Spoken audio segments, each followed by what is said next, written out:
Judges chapter 2 serves as a continuation of the narrative following the conquest of the Promised Land. It begins by describing an encounter between an angel of the Lord and the Israelites at Bochim. The angel rebukes the Israelites for their disobedience and for not fully driving out the Canaanite nations as God had commanded.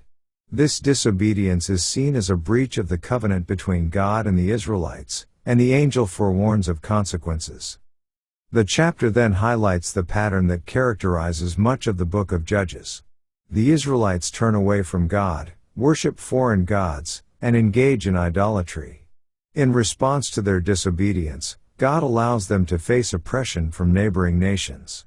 The Israelites cry out to God in distress, and He raises up judges to deliver them from their oppressors.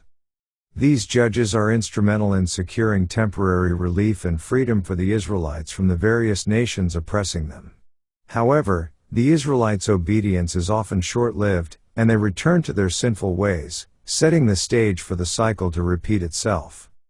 In summary, Judges chapter 2 introduces the recurring cycle of disobedience, oppression, crying out to God, and the raising of judges as deliverers.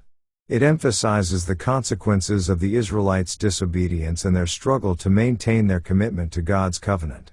This pattern will continue throughout the book of Judges, illustrating the importance of faithfulness and obedience to God's commands. Let's now read Judges chapter 2.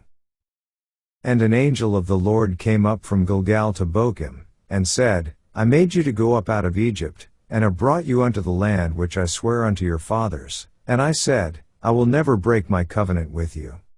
And ye shall make no league with the inhabitants of this land, ye shall throw down their altars, but ye have not obeyed my voice. Why have ye done this?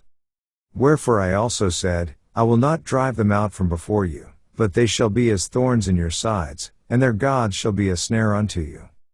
And it came to pass, when the angel of the Lord spake these words unto all the children of Israel, that the people lifted up their voice, and wept.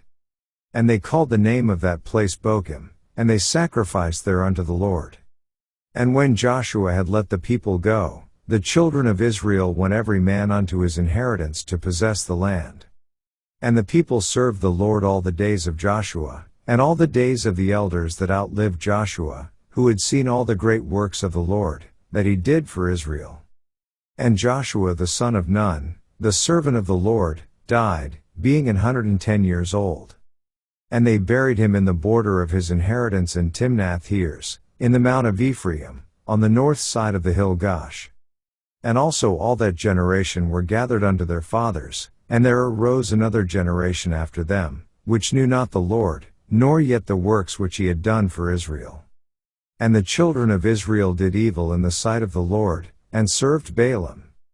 And they forsook the Lord God of their fathers, which brought them out of the land of Egypt, and followed other gods, of the gods of the people that were round about them, and bowed themselves unto them, and provoked the Lord to anger.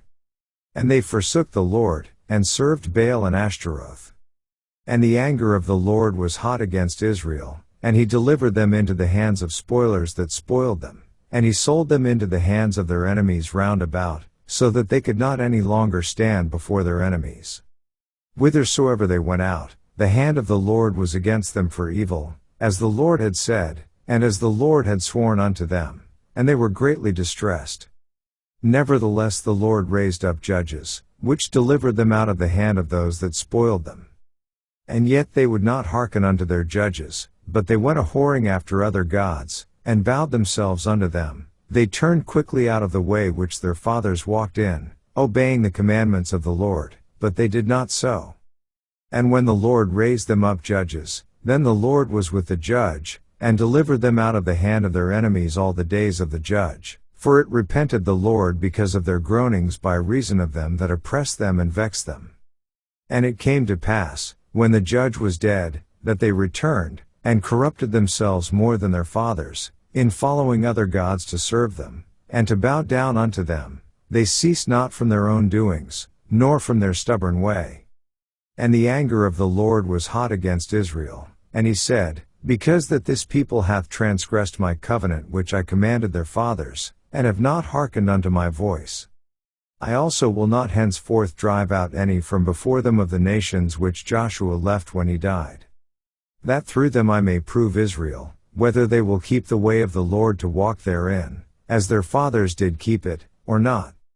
Therefore the Lord left those nations, without driving them out hastily, neither delivered he them into the hand of Joshua. This ends our reading of Judges chapter 2.